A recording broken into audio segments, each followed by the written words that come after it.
In tonight's dispatches, your credit secrets uncovered. Punched in all of the details, and back came my credit rating. Poor. The only thing I needed that needed a credit check was an £8 a month mobile phone, which was ridiculous. How someone else's financial problems can cost you dear. Couldn't get an overdraft. I wanted a washing machine from a catalogue. I can't have that because a bad credit report. We go undercover inside Britain's largest credit reference agency. Hi, you're through to Credit Expert. Can I take a name or reference number, please? And we ask, are they telling us everything? How is it? How are customers supposed to know that? We're not. This is a flaw of our system. That's an interesting sum up to that footage, isn't it? A flaw in our system. Yes, that's the quote, isn't it? The system's flawed.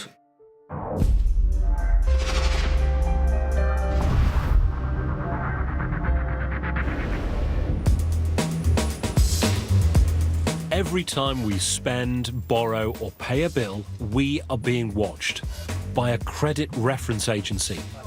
Many of us don't even know who they are, but it's their job to give every one of us a number. Now, this one number is so influential. It can indicate whether you get the mortgage, loan, or even mobile phone deal that you're after. It's called your credit score. The information that credit reference agencies hold is really powerful, and the reason is that it's used by a whole range of companies, from mortgage lenders through to credit card providers through to mobile phone companies. And the idea is that it helps lenders to be able to make quick decisions about whether or not we're creditworthy. Here in the UK, there are three main credit reference agencies: Experian, Equifax and Call Credit. Every time we sign up to a financial deal, we agree to share our details with them. They use these to compile a credit report on each of us. The agencies then sell that information to whoever is looking at giving us credit, so they can work out whether we are a good or bad risk. You might think they'd all come to the same conclusion, but do they? We decided to put the three main credit reference agencies to the test, with a group of people who really know how to take care of their brass. John and Rebecca, your husband and wife, aren't you? What did you find out when you checked your credit report? It was very interesting. Equifax didn't show up. One of the mortgages I had maybe 4 or 5 years ago, £100,000 mortgage you'd expect to be on there. But at the same time, BT didn't show up on Experian, so there are definitely anomalies between the two. The Experian one was sort of in the top 5th in the excellent category, and the Equifax one was sort of only good. Yet the details on the two of them were the same. Why the difference? I have no idea. What's confusing is that each agency has its own scoring system. And for example, Equifax told us that some companies, like John's mortgage lender, don't share their information with all the agencies. Any mistakes on yours, Paul? It didn't show up the current account or the overdraft, and I've obviously, being a student, I've used the overdraft fairly extensively over the last couple of years. Cornet player Brian found on one of his reports a car loan showed up as credit rather than money owed. Which company made that mistake on your report? The mistake was on Experian, but the Equifax and the Call Credit ones were correct.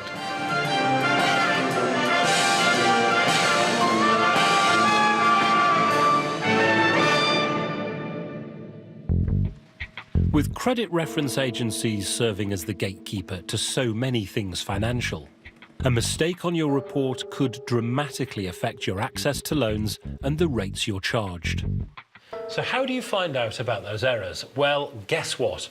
You've got to pay for it. Either £2 for a basic report, or for £14.99 a month, Experian promises, if anything is incorrect, just tell us and we'll help. That's what Deputy Head Teacher Ros Canning hoped for when she signed up. She'd been receiving debt collection letters claiming she owed more than £600 to an online shopping company, a company she'd never even heard of. Ros, as a clean living, debt-free person, what were your thoughts when letters from debt collection agencies arrived? Well, I was initially pretty shocked and actually upset. I was a bit frightened too, because you don't know when they're going to come knocking at the door. So it's not a nice experience at all. Ros paid her $14.99 a month. She then checked her credit report and found the online shopping company had listed her at an address she didn't recognise. I had a look and I found this very strange address linked to my name. And what happened when I'm assuming you contacted Experian and said, there's a bit of a problem with my record here? I did, and I asked them to remove this address, which was linked to my name. But they said that they were unable to remove it and that the loan company who had put it on there, they were the only people who could remove it. Ros found Experian's promise to help if anything is incorrect didn't quite meet her expectations. She was told it was down to her to contact the debt collection agency directly and prove she wasn't responsible. Despite sending them and Experian all the right information, 18 months on, the wrong address was still on her credit report and lowering her score.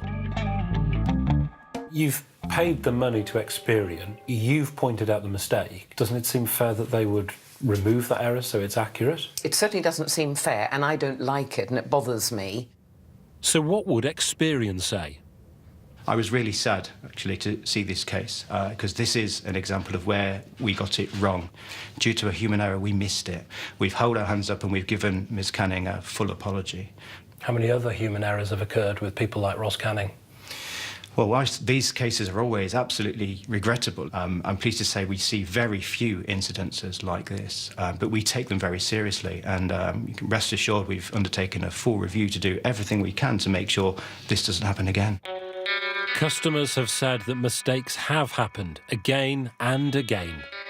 A 2011 report by consumer watchdog Which found 1 in 8 customers of credit reference agencies claimed they had an error on their report.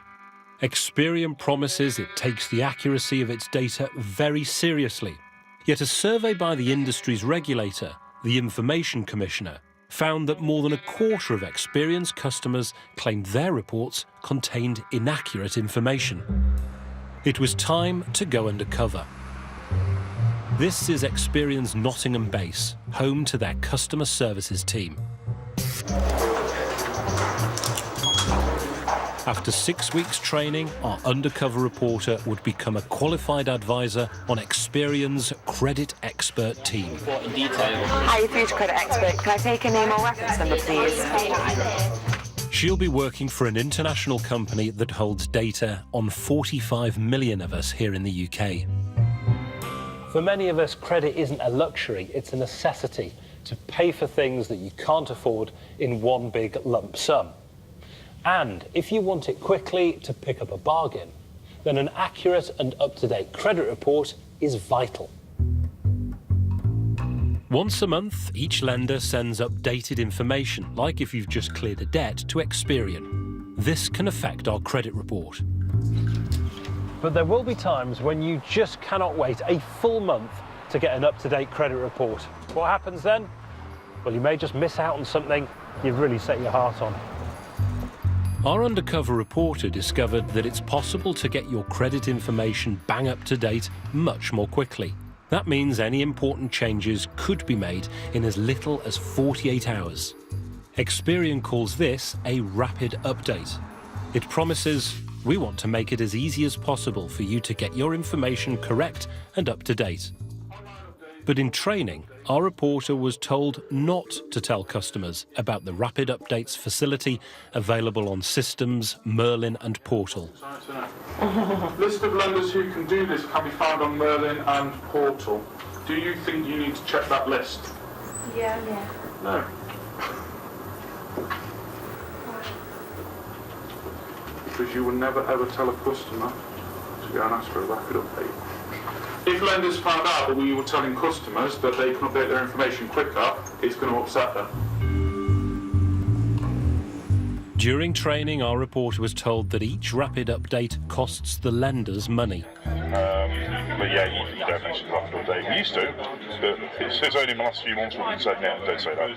Why is that? Because it costs lenders money, and the lenders have been quite good on to the fact that we've all been telling them to do it, and they're like, you're costing us money, stop doing it.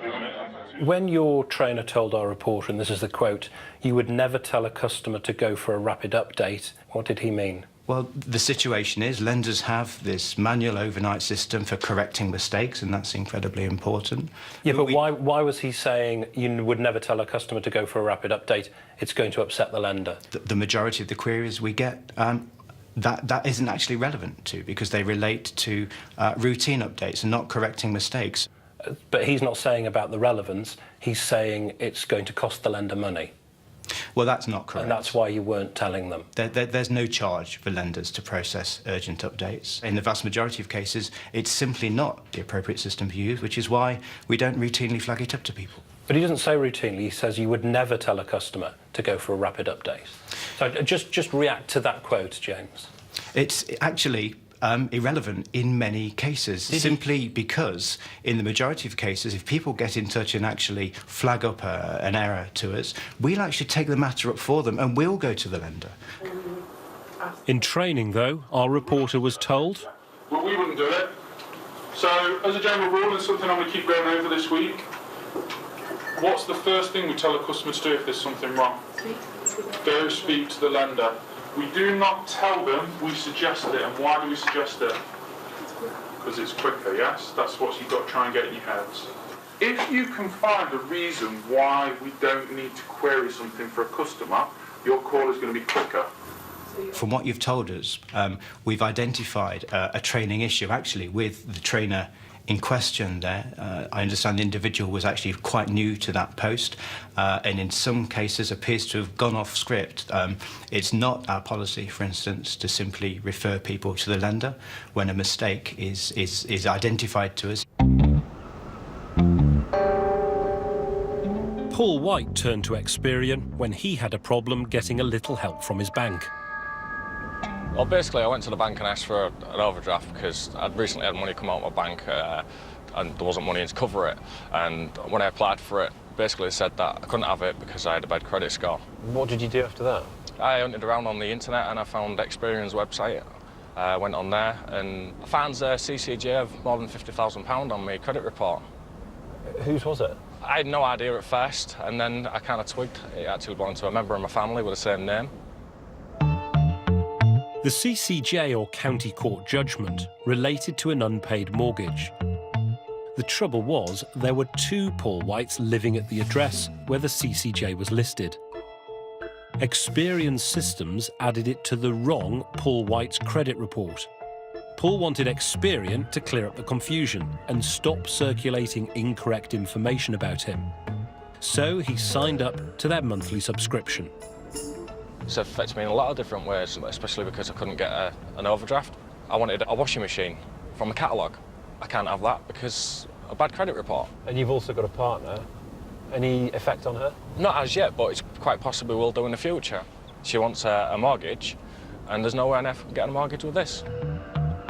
After an exchange of emails, Experian told Paul he could prove the CCJ was not his by signing a declaration witnessed by a solicitor or a commissioner for oaths. Paul assumed that he wouldn't be able to afford this, so to this day, the CCJ remains wrongly on his Experian credit report. It all ends up that it's money that's got to come out of my pocket. For me to get rid of it, it's costing me money, and it's not my mistake. I don't think I should have to pay the money for it. In fact, Paul could have got his declaration witnessed and his CCJ removed for just £5, something he says he can't remember being told about. There's one Paul White on the electoral roll at that address. This judgment is registered in the name of Paul White at that address. I think it was reasonable for us to have included that on his credit report. Reasonable, but not 100% accurate. Well, as I say, if we can get evidence to indicate, to confirm that the judgment doesn't in fact relate to Paul White at this address, then we can make that amendment straight away. Do you think it's fair that it's Paul's job to rectify that mistake? I think we all have a role to play in making sure credit reports are accurate and up to date. Coming up, the MP left high and dry by the quirks of the credit system. Because of your credit reference, we've reduced your rating. An 80% reduction in credit, overnight, unannounced.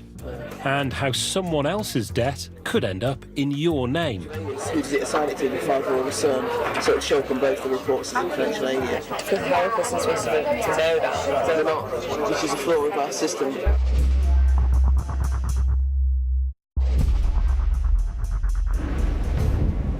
On tonight's Dispatches, we're uncovering the secrets of your credit rating and how it affects you. It doesn't matter how much money you have or who you are, these private companies pass judgment on all of us. As retired construction manager Trevor Wright discovered, after 30 years working in the Middle East, he has a tidy house, mortgage-free, a nice car, no finance, and is enjoying his retirement. But there was one thing Trevor was missing: a mobile phone contract. Well, I'd had a pay-as-you-go card for a while I was working overseas because I needed to get in touch with friends and relatives when I came home. So when I did eventually come home, I got in touch with that company and they offered me what seemed to be a good deal, and I said, fine, that's good. But a few hours later, they rang back and said, sorry, we can't do your deal. And I said, why not? I'm afraid your credit rating is not good enough. A credit reference agency has given you a poor report. Trevor signed up to Experian's Credit Expert package to find out more about his credit score. Sure enough, punched in all of the details, and back came my credit rating, poor. So this can't be right. So I rang Experian and said, why am I getting a poor credit rating? You know, I've got lots of assets and a credit record, as far as I know, with my MasterCard. Trevor had two problems. His recent return to the UK meant he was not on the electoral roll, and he'd opened his account before banks shared information with credit reference agencies. Experian gave him a poor score, an indication to lenders he was a credit risk. I've been paying cash for things for 30 years. I bought this house for cash, bought the car for cash. All the furniture has all been bought for cash when we moved back. The only thing I needed that needed a credit check was an £8 a month mobile phone, which was ridiculous. 10 or 15 years ago, most lenders would have done their own checks to find out whether we were worthy of their money. These days, most use credit reports to help make that decision. Experian promises that if you subscribe to its credit expert service, it shows you what a lender sees. This is important. It allows customers to check information the lender is using to decide whether to give you credit and at what rate. This is what our undercover reporter was told during her training. Do lenders and customers see different reports? Essentially, it can happen. If a customer puts all of their details in, i.e. all of their names, all of their addresses and everything, then they will see their entire credit report. If they don't, then they won't see their entire credit report. But a lender does not require a credit expert. They will get everything anyway. Customers are asked to list all their addresses for the past 6 years. What wasn't crystal clear to us is that if a customer forgets an address, they may not see the same report as the lenders. It was only after carefully searching Experian's website that Dispatches found any reference to the possibility that a lender may see a different report. It's not that easy to see, though, on your website, is it? It is on our website. If you don't think we make it as clear as we possibly could, then we will take that on board and we will carry out a review. Our reporter soon discovered something on Experian systems that she was told the lender sees, but the customer doesn't. It's like noodle and noddle. It's a flaw with the system, and it's a flaw with the lender. So it's where, say you've got Joe Blogg's son and Joe Blogg's father, both named the same name. Date of births are different, but the information from the account report doesn't have the date of birth. It has the address. Potential alias, who does it assign it to, the father or the son, so it'll show up on both the reports as a potential alias. what's different about this to the other wrong information we've seen on people's credit reports is that you don't get to see your potential alias. So if you don't get to see it, how can you challenge it if the information's wrong? Our reporter asked about this when one caller found out from another credit reference agency about a county court judgment wrongly attached to his name. He couldn't view it on his Experian report and was worried it was affecting his credit rating. Does it show up on the lender's report, that potential alias? It can do. So that could be a reason why it was stopping him from getting credit. I mean, if he's... Hey, future credit expert, how can I help you today? But then how is it, because how are customers supposed to know that? Because obviously they don't see potential aliases. They're not, which is a flaw of our system, which is why I think it's getting updated. There's something called Project Mort. It's been in the pipeline for a while where, you know, things like these linked addresses not getting put on and blah, blah, blah. It's supposed to sort all of that out. It's because our systems are quite old, I'll be honest. We showed our footage to credit expert Damon Gibbons. That's an interesting sum-up to that footage, isn't it? A flaw in our system. Yes, that's the quote, isn't it? The system's flawed. Pieces of information are put on the wrong records by the system itself. Perhaps there is information that you don't know about, which is being given to lenders, connected with your credit report, and there's no process, as far as I can see, by which, you know, you're alerted to that and get to challenge it. What about when it comes to a potential alias? Do we see what the lender sees?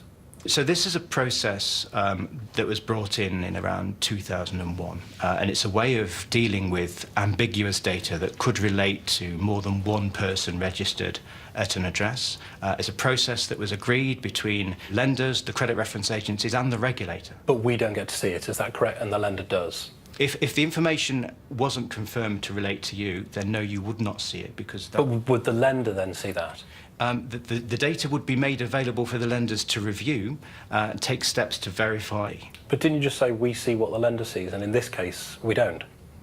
Well, as I say, you have to have systems in place to deal with potential discrepancies and ambiguous information like this. We believe the system works well for people, and information is only brought, as I say, into someone's credit report if steps are taken to confirm it relates to them. But if the lender's seeing it, how do you know it won't have any impact on their ability to get credit? Because it's not allowed to be used for a lending decision unless the lender's taken steps to verify it relates to their customer. My question is, so why are you providing that information to them if it doesn't have any impact on their ability to lend credit? Well, the information may be relevant to the customer, which is why it's provided as potential alias information in a way that's been agreed between lenders, regulators and the credit reference agencies. MP John Mann has first-hand experience of mistakes on credit reports.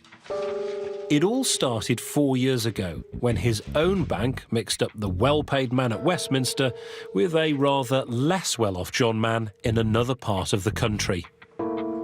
I'd received someone's bank statement who wasn't me, but had the same name and the same date of birth.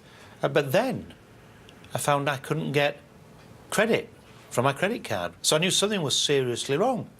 And when I rang the bank and checked out about the credit card, they said, ah, well, because of your credit reference, we've reduced your rating and you're down to £1,750 credit, an 80% reduction in credit, overnight, unannounced. When John checked his Experian report, he found it had added the bank's mistake, which in turn had affected his credit score. I found that I couldn't make fairly basic payments, or simple travel payments, such as to and from Parliament, because someone somewhere has deemed me to be a bad credit reference. Experian says it helped to resolve the issue successfully. But John isn't just an MP. He's also a member of the Treasury Select Committee that's looked at credit reference agencies in the past. To have a healthy financial services industry in this country, there needs to be openness and transparency, and that is lacking with credit reference agencies. Well, we don't accept that. We operate under very tight regulation already, and that's how it should be. We're licensed by the Office of Fair Trading, and that responsibility is soon to transfer to the Financial Conduct Authority, and we're very closely scrutinised by the Information Commissioner's Office. Experian is one of 3 credit reference agencies investigated last year by the Federal Trade Commission in the US. It found around 40 million American customers' credit reports had problems with them. Is it time to take a closer look at the way credit reference agencies work in the UK? I do think there's a real problem with the idea that this information, which is very, very valuable to these companies, is being used to make decisions about us, but we don't have the right, an automatic right, to see a copy of it sent out to us every year free of charge. Why do you charge us to check our Experian credit report? The law actually provides a facility for people to get hold of a one-off copy of their credit report for the nominal fee of £2, and we think that's incredibly important. Some might look at this and say, aren't we doing you a favour by checking whether your information is correct? Shouldn't we be charging you? Well, the £2 fee is basically an administration fee and actually doesn't cover the cost of us providing credit reports to the public. But that said, I think it's a really important part of our work. It's a matter of law and it's something we very much support. 3 years ago, the Treasury Select Committee recommended an independent audit of the credit reference agencies to check the accuracy of their information. Has that happened? Not that I'm aware of. And I think what we need to do is we need to get them back in, have a proper inquiry. They should be top of our list and they need sorting out, and we should be doing that, and we should be doing it very quickly. But review or no review, credit reference agencies are now a significant part of our lives, whether we like it or not. They hold vast amounts of data on almost every adult in the UK. Those who've fallen foul of the system through no fault of their own say while credit reference agencies are watching us, is enough being done to watch them.